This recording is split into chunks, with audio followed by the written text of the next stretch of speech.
In this series, we're going to look at this infamous topic in dentistry called overhead. So if you're at a local dental meeting and you hear a dentist perhaps bragging that his practice overhead is at 70%, what exactly does that mean, and should he or she be bragging in the first place? In this first video, let's just get our definitions straight. What exactly is overhead?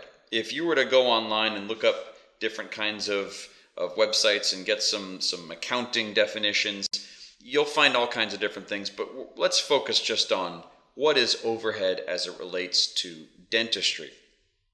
I happen to like an article by Dr. Roger Levin that appeared in Dental Economics back in 2015, where he very simply defined overhead as all of the expenses of your practice. It's everything that you don't put into your pocket at the end of the day. That's a pretty simple definition for our purposes. It works really well. So what exactly is overhead? It's all of the costs of doing business, right? It's all of the money you don't put in your pocket. The national average, according to his research that he published with Dental Economics, is that the overhead for a general dentist office is at 75%. What that means is that for every dollar the office makes, 75 cents goes towards paying all of the bills, the staff, the lab bills, so on and so forth. And 25%, for every dollar, there's only a quarter that would go into the dentist's pocket. What he also found is that for specialties, for perio and oral surgeons, that was actually the same statistic. About 75% is of overhead for these practices.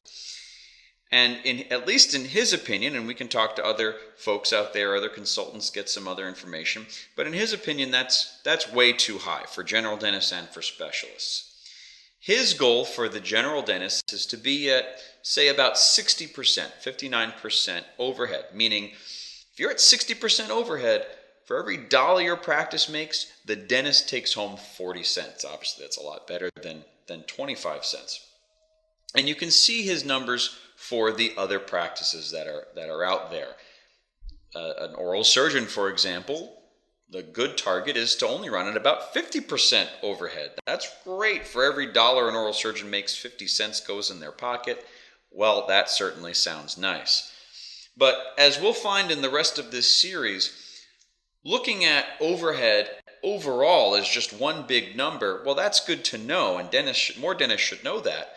But it's also more important to start to break that down into the different costs that a dental office has. So staff, for example, because if your overhead is running high, you want to know where exactly that expense or expenses are coming from.